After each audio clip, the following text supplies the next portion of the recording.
everyone. Welcome back to the NerdTalk podcast. It's me, Alex, with Vance, and our special guest, Robbie. Robbie's microphone is a bit wonky. Yeah. This episode of the podcast is a very special episode.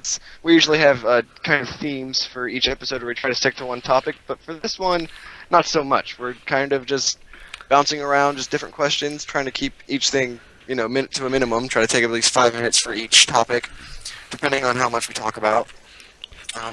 Any question goes, really, as long as it stays in the field of nerdiness. But I guess that's really broad. But anyway.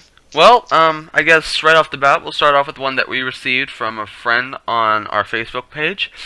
And the question is, if you go back in time and kill your grandfather before he met your grandmother, what would happen? Discussion starts now.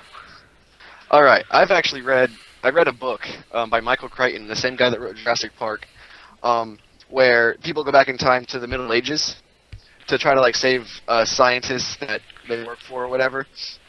And that whole theory was brought up. Someone was, paranoid. What if we screw up the timeline? What if we kill someone and everything changes or blah, blah, blah? And they bring up the grandfather paradox. And you got to take a whole lot of things into account. Well, first of all, what if the grandfather that you kill, what if, your parent was already born? What if you kill your grandfather, but your father's already been born? That has no impact on whether or not you're born because your father's still around. What? Okay. Yeah. Go ahead. I guess what makes this kind of question really vague, it's not saying whether it's not saying whether you're killing your grandfather on your mother's side or your father's side, which really is an impacting factor in that. So, it's kind of hard to really discuss this one into really great depth without knowing which parent's side it's on. Yeah, and that's another problem. It's a very vague question, and it's an impossible one to answer because, well, time travel hasn't been invented or perfected or whatever. So we have no idea what the outcome would be. But let's look at it from It's really just like assumptions. Let's look at it from a scientific point of view. Let's try and discuss both sides. So let's say that that you killed the grandfather on your father's side. So your grandfather never met your grandmother, and therefore your father was never born. Okay. And then we'll discuss. Oh, wow! Feedback. That was pleasant. Oh yeah. So right off the bat, you take out the father of your father, and for those of you who've seen Back to the Future, yes, it'd be almost as if it's similar to if your grandfather and grandmother never met. You would basically just phase out of existence, essentially. Yeah. Then if you phase out of existence, you couldn't go back in time to kill your grandfather, and then you never... In theory, a black hole would open, and we would all die. Yeah, in theory, but you never know. I watch too much Doctor Who where those kind of things happen a lot. Where, in scientific terms, we always think of it as linear. We're here, they're there, we go back there, kill them, we don't exist here, but that means we never could have gone. But really, it's all just a mangled up bunch of... Alex? Time is a big bowl of wibbly-wobbly, timey-wimey stuff. There we go. But you have to take into account the fact that, say you went and killed your grandfather on your mother's side.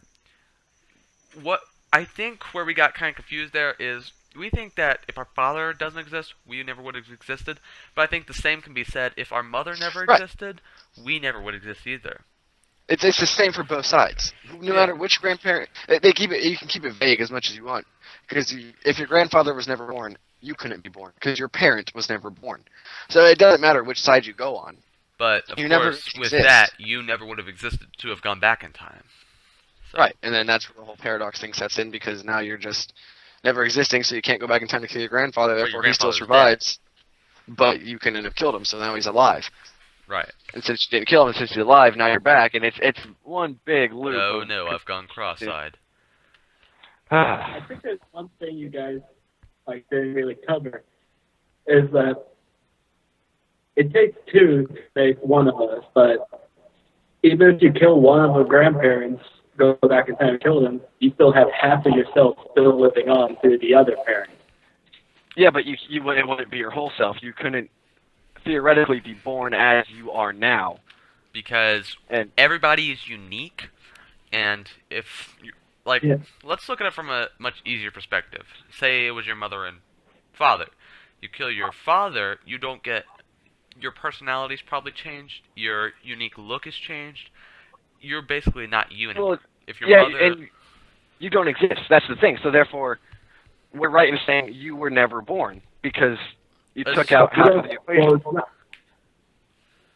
it's more like you won't exist as you do now, but half of you will still technically exist. Right, half of you, but not all of you, and therefore not you. all right, time's up. Time's up. Got to move That's actually a on. good way to end it. Right, here's a question, since Vance just posed that one, even though this is the one Vance technically posed. Why is everything so freaking expensive at conventions? Okay, now what led to this question is I actually got the opportunity to go to Comic-Con yesterday, and while there, I realized that after paying, I got a ticket pretty cheap, but afterwards, when you go into the convention, everything is so expensive. It is a complete money trap. So we'll start there, and I think I have a good place to start. Okay, go ahead. Discussion starts now. So, the first thing you'll see when you walk into any convention is most likely the celebrity hall, where you go, you meet, you can get autographs and photo ops. Mhm. And it's so expensive for those photo ops and autographs. And I think I know why. Let's look at it this way. Leonard Nimoy, who, for those of you who live under a rock, played Spock, his autograph is very valuable because it's so expensive. Because, let's look at it this way. If everyone went and got a Leonard Nimoy autograph, it would lose value. And that's the thing with anybody. They're so expensive because if everyone was able to get one, they would just lose value. Yeah. And another thing is, I'm not going to lie, if you go to a comic convention, obviously you're probably a nerd, and a lot of the stuff you find there, It's you a know collector's nerds item. are gonna buy. Yeah, and you know someone's going to buy it, so if you raise the price, you're going to make money off of it, and they're still going to buy it, because there's some pretty sweet stuff there, I would assume. I saw a Master Sword that was a completely real sword, and it was nice. I saw a Lancer from Gears of War, and it was nice. But, they were both exceedingly expensive. But yeah, you told me that the Master Sword was going to cost you $120, but I'm going to the Renaissance Festival next weekend, and it's going to cost me half that. And that's kind of the hole in this whole theory. See, normally when you go to conventions or fairs, period, generally the food at fairs, the games at fairs are cheaper than conventions, but they're still kind of pricey. Oh yeah, But $7 for a turkey leg. Just saying. exactly, you go to a convention, it's still expensive. Now, I will say that while waiting in line that wrapped all the way around the massive convention center, there was a bunch of people selling water for $1. Chips, cookies, water for $1. And that is smart because it was very hot yesterday. Yeah. You go inside, water is like $5 a bottle. The same bottle that they were selling outside for $1. That's insane. I mean, it's smart in a way, to sell that stuff inside for that type of price because again, people are going to buy it. They're going to need it. So you raise the price a little bit, and it's something that they're going to need because, like you said, it was a hot day. There's a lot of people probably inside that center. Well, so it probably got actually, really... the thing is, it was hot outside, and they were selling it for cheap, like way cheap. On the inside, it was air conditioning, actually very cold inside. Dude, that just It was doesn't make much more sense. expensive. I would think it'd be a better idea to sell it for cheaper inside and more expensive outside, because people are going to want water while they wait in the sun. Yeah. They're going to pay, $3 for a bottle of water outside, or pay $1 inside because they can. and that's Or, how they should set it up. I could own a business. I am a genius. Or you could just do what the Popcorn Festival does here in Beaver Creek. You could just have the water for free. See, there you go. Well, the thing with the water that I'm guessing, it's like they sell for $1 outside, $5 inside. Well, they're gonna want, and as you said, they're gonna want more on the outside, but because they won't get more on the inside, less people are gonna buy it. Maybe that's why they had to sell at the price, because not many people are going for it or something. I don't know. Yeah, I see what that you're could make saying. sense. And my question for you, Vance, is the people selling it outside, were they affiliated with the convention, or are they just kind of random You know people what? that were I trying to think make money? I think they just might have been individual vendors. They might, I think, because you'll see that a lot at baseball games, is people outside selling popcorn and peanuts and water, and they're not affiliated with the team at all. They're just random people trying to make money off you, but they always sell it for cheaper than what you'll find in the stadium. Yeah. So And I to think And to be fair, the stadiums, baseball, football stadiums, are always guilty of overcharging for food and drinks too. well, and yeah, I agree with that. But there are places, because I went to the Reds game on Friday, and we got food for $1. There's a little value stand right underneath our seat. Well, not underneath our seats, but you had to go down the stairs, and it was right there. And everything was $1. You got your soda for $1, you got your peanuts for $1, your hot dogs for $1, and it was totally. It was, you could find it in the stadium like that, but I think they charge you a little extra. All right. All right, time's up. All right. Great place to stop there. Anybody have any questions, or can I go ahead and move forward with one that I had? Yeah, go right ahead. Because I have a couple. And here's one. Do you think that a Jurassic Park could be possible? A Jurassic? Could we actually do it? Could we clone the dinosaurs? All right, discussion starts now. Jurassic Park. All right, now the author of Jurassic Park, Michael Crichton, had a beautiful idea with that. It's an original idea. We resurrected the dinosaurs. The fact of the matter remains is that type of technology to resurrect, revive, and create your own dinosaurs is just so much more advanced than anything we have today. I mean, just a few years ago, we were able to, clone a sheep, I think it was. Yeah, Dolly. Dolly, yeah. And it was completely healthy. And that was awesome. That's absolutely beautiful. And I'm thinking that the same kind of technology would have to be used for dinosaurs. But here's the thing. Dolly was created from healthy sheep DNA. And when you're looking at dinosaurs, you won't have that healthy, pure DNA required. And plus, Dolly was actually born, right? Yeah, well, that's how cloning works. They're actually born. Yeah. And we don't have any dinosaurs to really put an embryo into, do we? Well, no, obviously. But, and the reason I bring up this question is because I literally looked over at my bookshelf and saw both the book and movie, and that just kind of made me curious. But if I remember correctly, which I don't, I need to watch the movie again, even though I just watched it. First of all, it would be hard to extract the dinosaur DNA from any source. Right, it's just so old. I don't think it could happen either, really. I mean, it's plausible, but I don't think it's possible. It's, like you said, yeah, the DNA is so old, it would be so fragile and very, very broken. Right. And what they did in Jurassic Park, if you remember, if you've seen the movie or even read the book, they used like parts of frog DNA, and they inserted it into the gaps in the sequence, and it filled in, and it kind of it worked for a while, but then frogs, when there's no alpha male, they change. The female will change into a male. Yeah. And that's what happened in Jurassic Park, is that the dinosaurs, they were all bred as female, so they couldn't reproduce. But the frog DNA kicked in, and it turned them all turned not. I don't think it turned all of them. It turned like a select few of them into males. And that's what made them so aggressive. Yeah, that's what made them aggressive, and they started breeding in the wild. They ended up finding dinosaur eggs in the wild, even though they shouldn't have been there. Right. There was actually a guy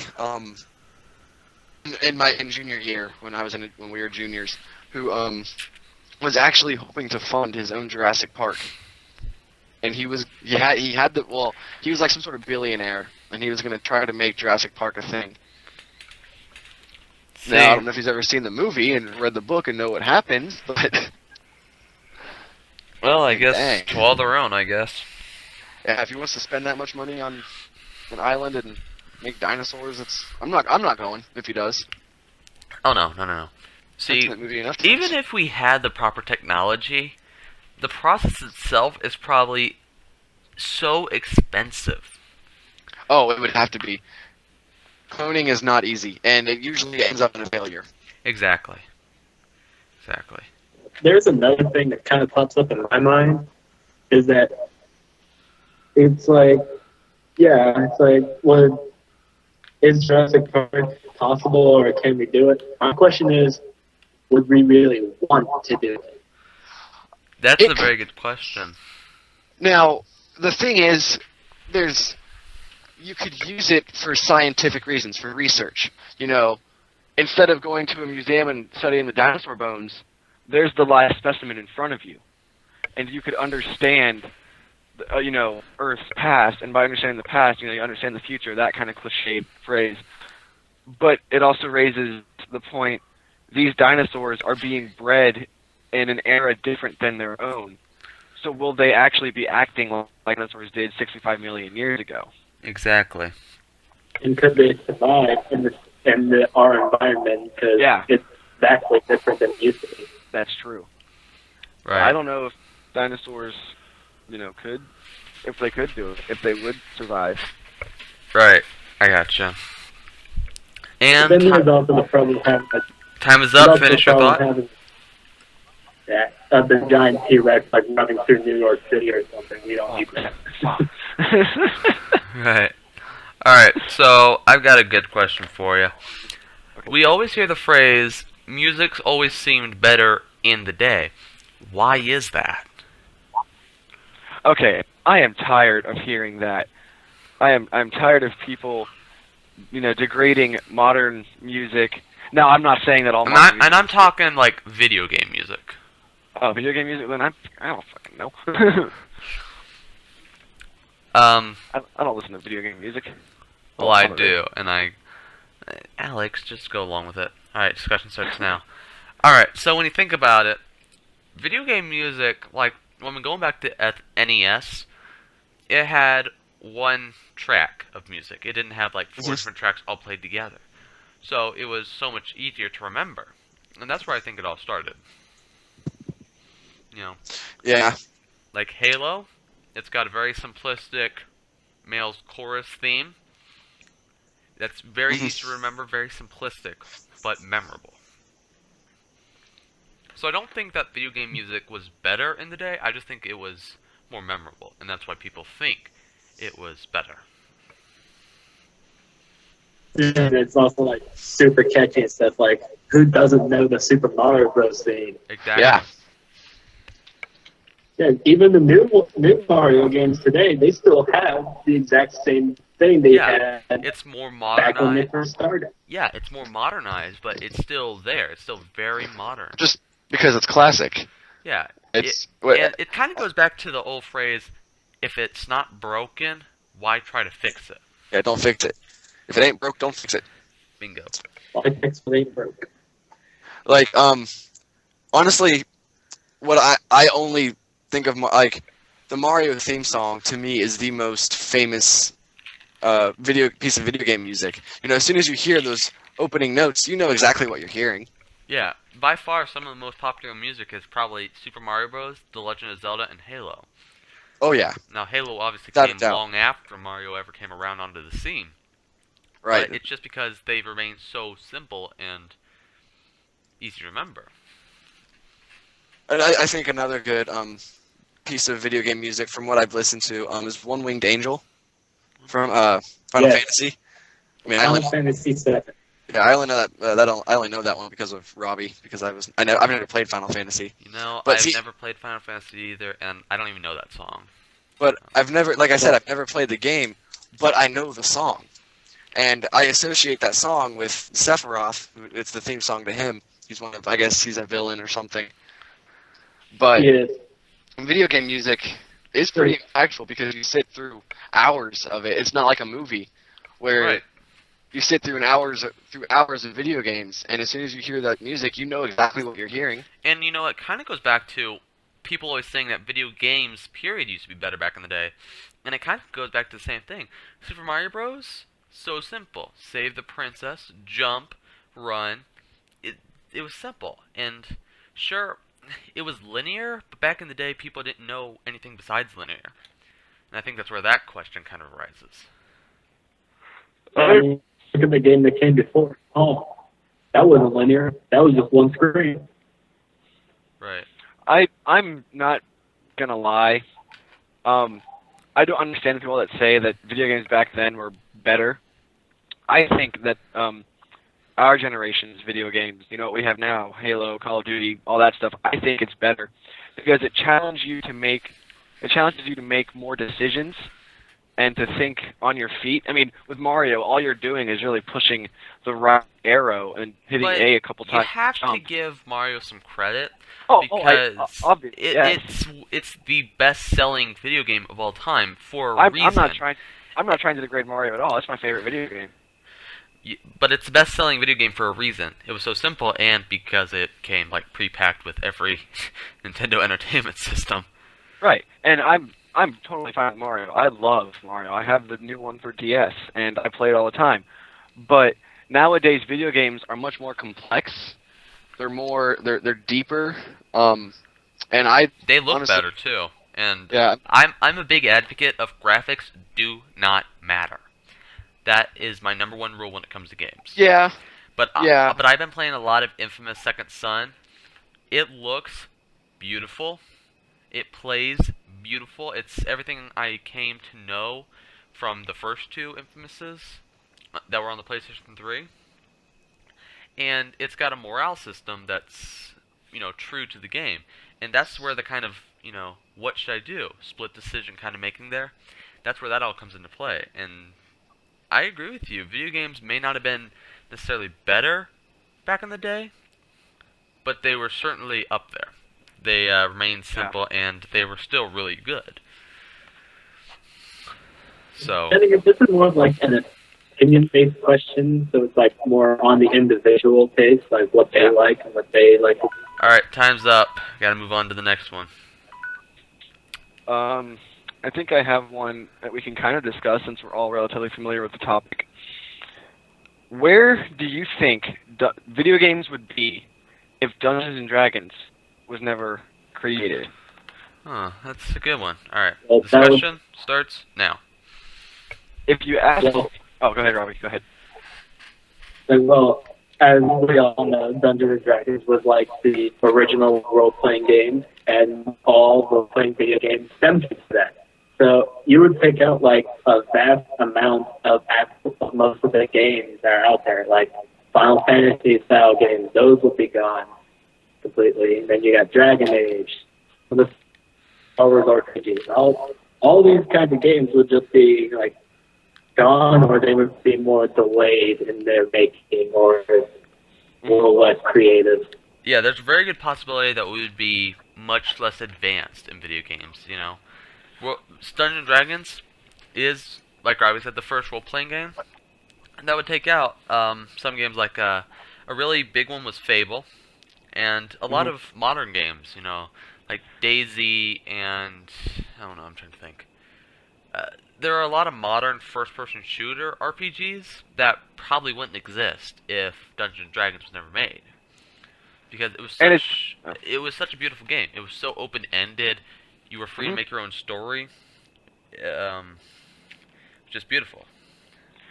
And it's not, for me, it's not even just role-playing video games. I honestly think you wouldn't have games like Legend of Zelda without D&D. D&D made a huge impact on the video game industry because it introduced the new concept of being a character that you aren't. And you don't really get that with much media. I mean, if you read enough, if you read a lot, then you kind of feel that. But with D&D, you get to make your own decisions, and really, depending on the DM that you play with, anything you want can happen. Yeah, when you think about it, people today are all about immersion in video games, and D&D was the first to put that immersion to the test. Oh yeah. You felt like you were in a dungeon that was filling with poison gas while you were trying to fight an orc and get the key to get out. Yeah, and the cool thing about D&D is, even though there's nothing visual, really, like, video games is all on the screen for you, you can see everything that's happening. With D&D, you can make props. Like, I have, since I'm a major D&D player myself, and Robbie is too, I've drawn my own maps for stuff. I have, like, little handout kind of things to make the game more physical and to make it more real. Right, and now that I think about it, if D&D had never been created, we would never have what is considered possibly the greatest card-selling game of all time, Magic the Gathering. A lot of people don't like it, but it is currently the best-selling card game of all time, next to Pokemon. Well, In terms of actually, trading card games. that's not necessarily true, Vance. D&D was Wizards of the Coast is the one that Right. created Magic the Gathering. They also own Hasbro, which produces D&D. But I don't think they bought D&D before they produced Magic the Gathering. Now, I don't think Magic the Gathering would be as popular without it. I think because I didn't start playing Magic until after I started playing D&D, even though I was familiar with it because all of my friends play it. Right, But well, when you look at it, Magic the Gathering takes a lot of inspiration from D&D. Oh, of course it does. Of course, D&D is, entirely board game based, whereas Magic the Gathering is a trading card game. But yeah, I don't know where I was going with that. No, I understand. I would actually. I get what you're saying. The thing is with the Magic, it's like a lot of fantasy-based things like D&D is, so that's where they can get their inspiration for both is fantasy-based media or whatever. Right. And when you look at it, a bunch of the people that play D&D probably also play Magic the Gathering, so I mean, I do. that's a huge. I play both. I actually play a lot of Magic the Gathering. I haven't played Dungeons and Dragons since I left Ohio, unfortunately. Haven't really found anybody to play. Still trying to get it going online, and I'll keep you posted on that. Oh, on the we're The still waiting. Roll20. We're still waiting on Chris.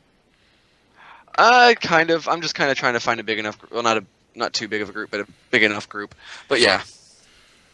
And then look forward to that because we'll be posting. Like, Look forward to that because we'll be posting that on this channel. Yep. Those will be going up. And then oh, yeah.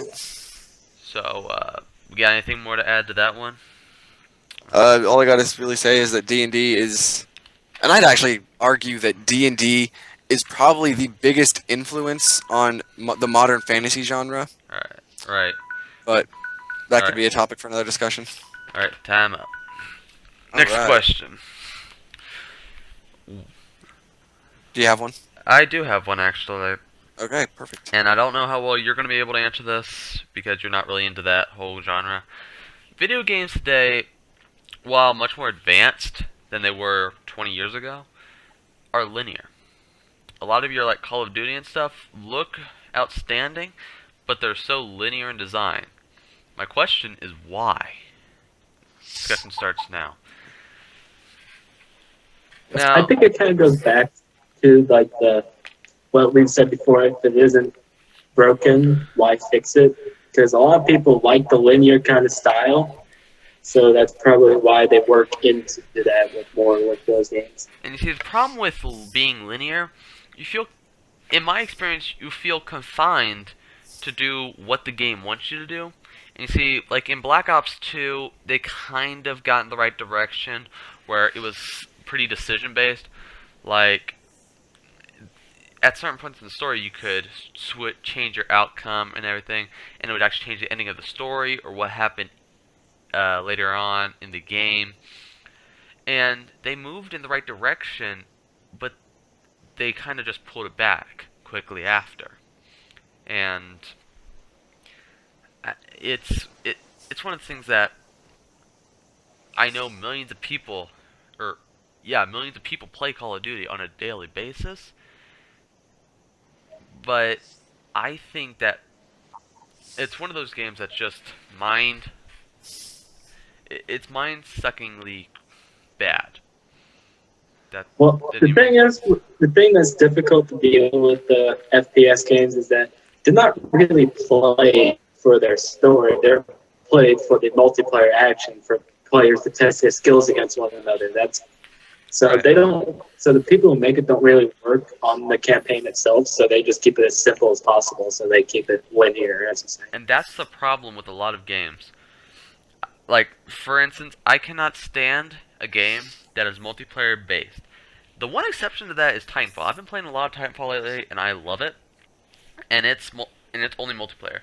But for me, I like the story of a game. So, sure, it's great if you have multiplayer, but give me a story to go along with it. So. I totally agree with you. Actually, that's the whole reason I play video games, is for the story. Because why I have a lot of those like Japanese games like Final Fantasy and this other one that I'm holding right now, Legend of Dragoon. A very, very underrated game for its time. Made back in 2000 for PlayStation 1. If any of you people watching this hear about this and like Final Fantasy stuff, this is the game for you. Look for it. Right. But like, along with that, I had to say that even though I don't like games that are only multiplayer, in some games I don't like it when they're only single player, because there are some sandbox games that I played that would be really fun with a friend, but it has to have a nice even balance for me. There are some games that can only be single player, there are some games that should only be multiplayer, and there are some games that should be a nice combination of both. And I feel the original Call of Duties met that so beautifully, even though they only had single player. The first one with the multiplayer was I think World at War. I can't remember. There's this other game that I played that Alex wants to play too. It's the Lord of the Rings War in the North. That is like a very good balance with it, because the entire thing is a story mode that campaign. The Rings War of the North. Oh, right. It's Lord of the... Yeah. Oh. Yeah. Yeah, by the way, I have something to talk to you about, or show you later, Alex. Okay. But as I was saying, though, it's all a campaign, but you can play it with like two other people, play as the two other characters you have, so that you can work together to get through that campaign. So it's almost like a D&D thing too. Right. And that's the thing I like to see in games, cooperative modes. See, it's great to be able to compete against other people to see who's better, quote unquote. But I also like to just cooperate.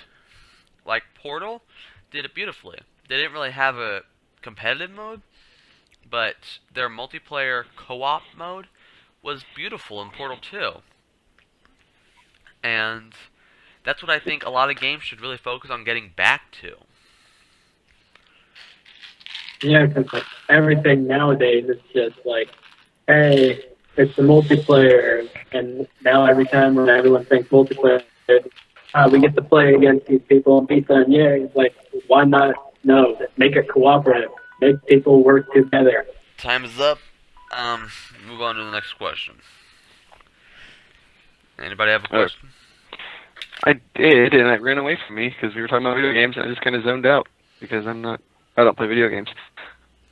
Well, shit. Robbie, you got anything? I don't really have anything in my mind right now. Dang it. Okay. Here's a good one. One that will probably start a flame war for people that are listening to this. Why are Marvel movies so much better than DC movies? Oh no, Alex! Why'd you go there? Why'd you go there? Why? You had to go there. Because I actually have a definite answer to it. And see, Alex, this is the problem. This is like asking if Picard is better than Kirk. You know that, right?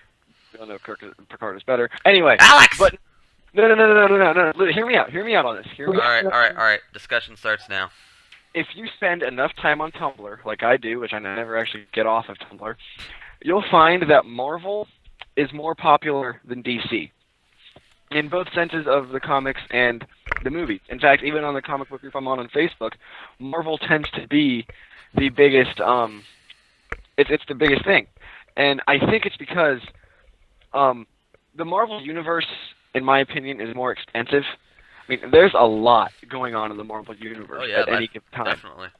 But the problem, I'm going to say that the problem with the Marvel Universe, too many characters. For me, that's the best thing about it. Is because it's so expansive and there's so many characters, there's so many storylines. You can literally, it's great. And the thing with Marvel is, there's pretty much a freaking Marvel movie coming out every year. Sometimes even 2 in a year. I mean, this year alone, we had Captain America 2 and Guardians of the Galaxy come out, whereas the last DC movie was The Man of Steel 2 years ago. Yeah, that one didn't. And then, The Man of Steel really kind of sucked. It was, if you knew nothing about Superman, it was a good movie. But if you were a pretty big Superman fan, it was... lackluster. I hate Superman to begin with, but I thought it was a good action movie. I thought it was a good sci-fi movie. But for a superhero movie, I didn't feel it. I didn't even bother with the Superman movies, the newer ones. Honestly, Superman Returns was good. Man of Steel was alright. But, honestly, DC's, the only good movies that DC has put out, in my opinion, is the Dark Knight trilogy. Oh, yeah. The Dark Knight, in my opinion, Yeah. is actually probably the best superhero movies of the last few years. I mean, sure, we had the Avengers, we have Guardians of the Galaxy, but the Dark Knight trilogy is kind of the quintessential superhero movie. They go back and they kind of revisit Batman's dark side, but they make keep it realistic. Beautiful. Make kind of realistic, and Man of Steel tried that, but they tried too hard. And the problem with Superman, Yeah. and you know what, we're going to go to, that's a question I have now. Okay, but are you starting to go? Or you mind if I take over? Or No, that's a later question. okay. But to answer your question, Marvel is quote-unquote better, if you really want to go there, than DC because they're constant at putting out movies. Mhm. They have brilliant writers. Oh yes. And I don't know if this is really a con, but they always feel the need to have a Stan Lee cameo. I think that's the best thing. I love family cameos. Yeah. Another thing that I found with the Marvel and the DC differences, that Marvel also has a lot of comedy mixed in with their stuff. Oh yeah. Oh yeah. Oh yeah. And that's what I like about. That's probably it probably adds to the Marvel and because DC, they do have some funny parts in it, but not as much as Marvel. But the great thing about Marvel is it has such a communal influence. Like, I read that after the Avengers premiered worldwide, shawarma sales worldwide, Yeah. they increased by like 300%. Wow. Worldwide. Yeah. And Marvel, honestly, they're fantastic. They have Marvel movies have such good plot lines, and I saw Captain America, the Winter Soldier in theaters, like pretty much the weekend it came out, and I was blown away by that movie. I don't know, Vance, have you seen it? You know what? I have not seen it. It's on I know. my list. I'm trying to get caught up. I missed out on a lot of Marvel movies, so I'm trying to watch them in order. You know, Yeah. I haven't watched all the Iron Mans. I'm watching them in order, etc., etc. Well, they say that when the Avengers came out, it was dubbed the greatest superhero movie of all time. And now that's what they're saying about Guardians of the Galaxy. Well, that's what they said. They also said that about Captain America: The Winter Soldier when it came out. So the quality of Marvel's movies Their is standards going up, keep going up and up and up. You and know? I have never really been disappointed in a Marvel movie except for the Spider-Man trilogy, the originals. But well, that's different. But to But be fair, I mean, for the time, they were good. they were good. But Time is up. Finish your thought. dang, I was just gonna say after the Amazing Spider-Man, they don't hold anything to it. Oh no. All right, I got a question for you.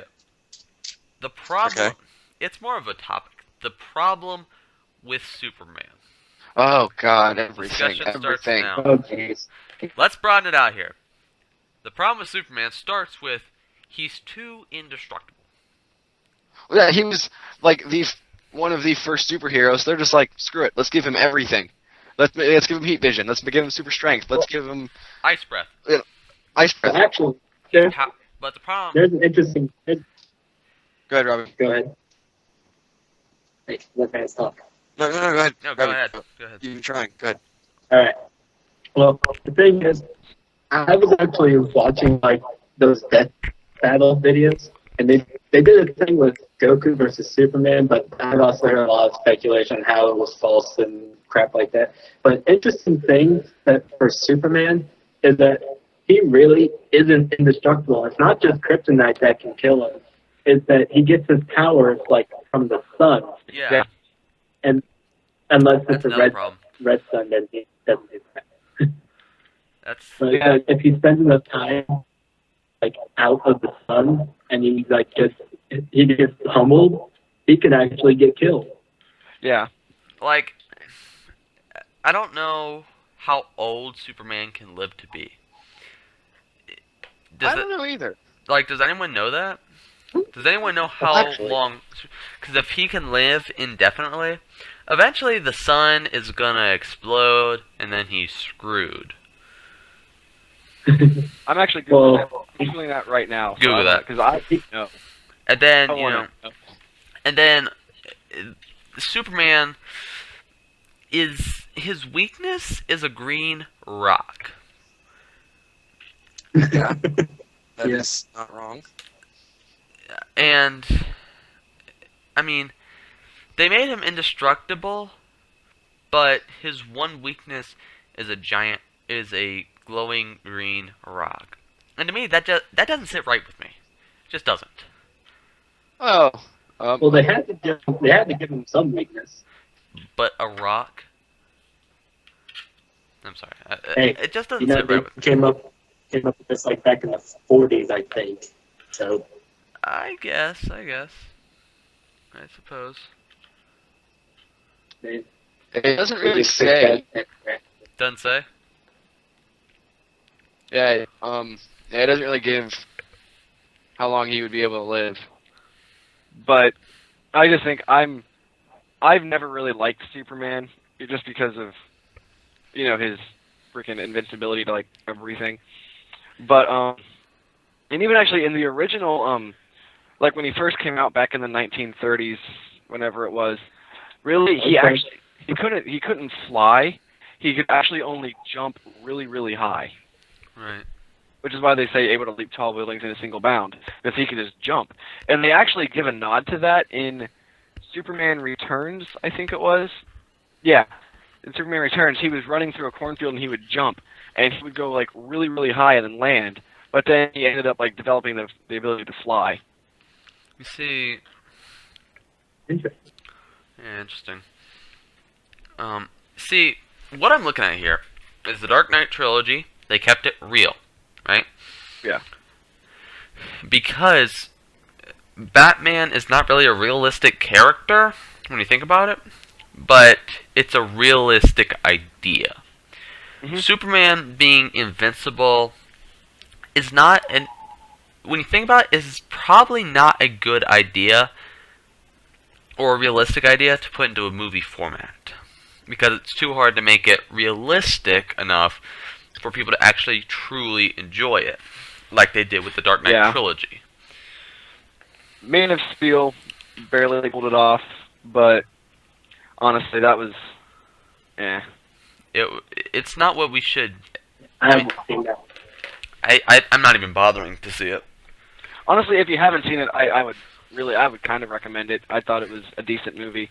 My brother really liked it, but if you're a big comic book fan, it was kind of a disappointment. Yeah. And I guess I may be only really disappointed in that movie because to me, a Superman movie has to have the Superman theme song in it. And it didn't? But this one didn't. Oh, And I man. was mad. So that's part of the reason why I don't like it, is because that's one of my favorite movie themes. And it did not have it. Right. Alright. Time is up. Alright. Do we have any other questions? I'm kind of I have, my room is pretty nerdy, so I'm trying to look around and trying to see if I can base any questions off of my possessions. But I don't seem to have any other questions. We'll think of. Sorry. We got one. We're actually going to be ending on this question here. Why are conventions so popular? And this isn't just like I proposed. It's not just conventions. It's pretty much any nerdy gathering. Because I'm also lumping in the Renaissance Festival with this because I'm going there in a week, so I kind of want to discuss why people public do nerdy this. events. Yeah. Alright, so discussion starts now. I'm not gonna lie. One of the reasons I think that these things are so popular is because there's more or less a social stigma to being a nerd. If you try to reveal that you're a nerd, you're kind of Alex? it's not an idea. People are gonna make fun of you for it, and you're gonna get laughed at. And it's happened to me. Leave me alone. No, there was like a huge long pause where you didn't even talk. Or didn't sound Oh. like it. Sorry, I thought you were. No, I was talking. But I think that these conventions and stuff are so popular is because they're a place where you can just kind of let it happen. You can just be geeks with You other can be geeks. who you are.